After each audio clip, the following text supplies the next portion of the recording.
ابن ابوالحدید در شرح نهج البلاغه آورده. از کی؟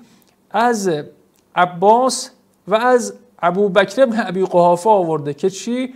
ان ابا طالب ما مات حتی قال لا اله الا الله محمد رسول الله. یعنی ابوبکر خلیفه اول بله گفته.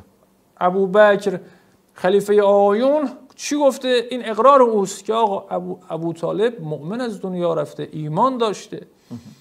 یا در نقل بعدی ببینن عزیزان، معجم کبیر طبرانی جریان قشنگی رو تعریف میکنه. میگه آقا ابوبکر با پدرش ابی قحافه اومدن پیش پیغمبر. پدرش پیر شده بود، سنش زیاد شده بود و اینها، چشماش هم خوب نمیدید دیگه علی ظاهر.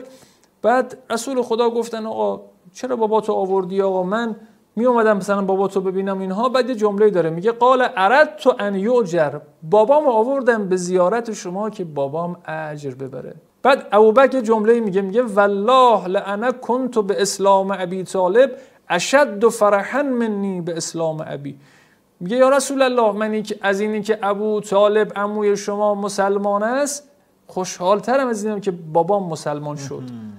بعد میگه من اینو گفتم شما خوشحال بشین. رسول خدا گفتن راست میگی، این حرف درسته، منم خوشحال شدم.